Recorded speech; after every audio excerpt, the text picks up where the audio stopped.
ఇంత దౌర్భాగ్యమైన పరిస్థితులు ఇంత దౌర్భాగ్యమైన పరిస్థితుల్లోకి ఈనటువంటి జిల్లా యంత్రాంగం, కలెక్టరు, ఎలక్షన్ అథారిటీసు, పోలీసులు వీళ్ళంతా కూడా ప్రజలకు ఇంత దయనీయమైన పరిస్థితి కల్పిస్తారని నా జన్మలో కూడా ఊహించలే.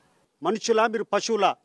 ఇటువంటి దుస్సాంప్రదాయాన్ని మీరు పెంచి మీరు పోషించి రేపు ఈ రాష్ట్రాన్ని ఏం చేయాలనుకుంటున్నారు మీరు? రేపు ఇదే పరిస్థితి ప్రతి ఒక్కరు తిరగబడి చేస్తే ప్రతి ఒక్క ఊర్లో ఇదే పరిస్థితి ఉందంటే ప్రజాస్వామ్యంలో నిలబడాలనేటువంటి వ్యక్తులంతా ప్రైవేట్ ఆర్మీగా తయారైతే వాళ్ళందరూ కూడా ఆయుధాలు సమీకరించుకునేటువంటి పరిస్థితి వస్తే ఏమవుతుంది ఈ దేశానికి? అది నా బాధ. కళ్ళు ఒకసారి తెరచమని చెప్తున్నాను. ఇక్కడటువంటి లోకేష్ చెప్తున్నాను, నువ్వు చేసేటువంటి పనికిరాని పని, నీకునేటువంటి ఆ యొక్క ఆ ఈగో, నువ్వు ఏదో ఇక్కడ గెలవాలనే దానికి నువ్వు ఈరోజు పోలీసులంతా ఎంకరేజ్ చేసేటువంటి విధానం ఇది మంచిదా అని చెప్పి అడుగుతున్నా. ధృతరాష్ట్రుని మాదిరి నువ్వు అడ్డంబడి ఆంబోతులా నువ్వు నీ ఇష్టం వచ్చినట్టు అధికారాన్ని దుర్వినియోగం చేస్తాడో, నీ తండ్రి ఒక ధృతరాష్ట్రుని మాదిరి కళ్ళు లేకుండా ఆయన కూర్చొని పరిపాలన సాగిస్తాడు. ఈరోజు ఈ పరిస్థితి ఒక జెడ్పీటీసీ పోవడం వల్ల ఏమీ కాదు, ఒక వెంట్రుకతో సమానం ఒక జెడ్పీటీసీ.